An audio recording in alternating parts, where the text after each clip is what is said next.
Nilaza fa efa nahazo ny fankatoavan'ny gouvernemanta malagasy ho ambasadôrin'ny vondrona Europeana eto amintsika i Roland Kobia. Izy tena moa no nilaza izany tao amin'ny compte Facebookiny.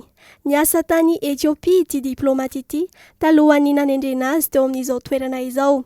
Izy no andimbian'i Isabelle Delattre izay voatery nandao an'i Madagasikara no ny voalaza fa fitsabana amin'ny raraham-pirenena eto Madagasikara.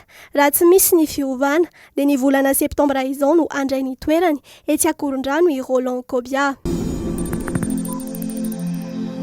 Mialohan'ny faran'ny volana Aogositra izao no tokony hivoaka ny valin'ny fanadinana baccalauréat ao amin'ny faritany Toamasina. Io no vinavina napetraka ireo tompon'andraikitra mikasika ity fanadinam-panjakana ity tamin'ny zoma lasa teo. Nitava tamin'ny mpanao gazety tany an-toerana ny filohan'ny Universitény Toamasina, ny profesora Diny Razanakolona sy ireo mpiara-miasa akaiky aminy.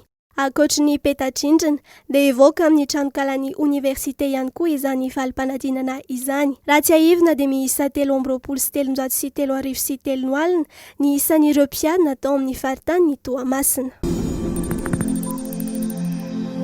Namoaka ny fanapahan-keviny ny tribonaly mpanelanelana eo amin'ny fanatanjahantena na ny TAS momba ny raharaha mahakasika ny Andrinirina Rajomazandry na Ijoma mpilalao eo anivon'ny klioba Fossa Junior FC. Raha ny vaovao nampitan'ity klioba ny Boeny ity dia nahaton'ity tribonaly iraisam-pirenena ity ny sazy izay navoaka ny Federasiona Malagasy ny baolina kitra na ny FMF. Raha tsy haivina dia voasazy tsy mahazo milalao baolina mandritra ny roa taona Ijoma araka ny sazy izay navoaka ny FMF tamin'ny 9 avril lasa teo. Tsy nanaiky izany ny kloba nilalaovany ka nampiakatra ny raharaha teo anivon'ny TAS ary nangataka ny fanafoanana io sazy azony io.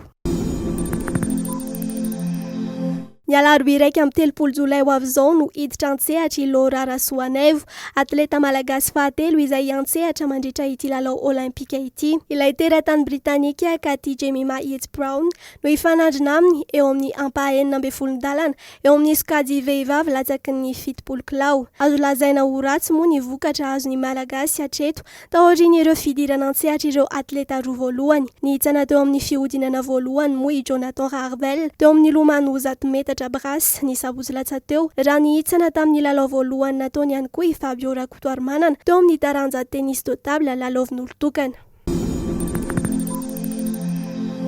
Niaona tamin'ny Jeux solitenan'i Madagasikara mandray anjara amin'ny lalao olimpika any Paris omaly alahady ny filohan'ny Repoblika Andry Rajoelina.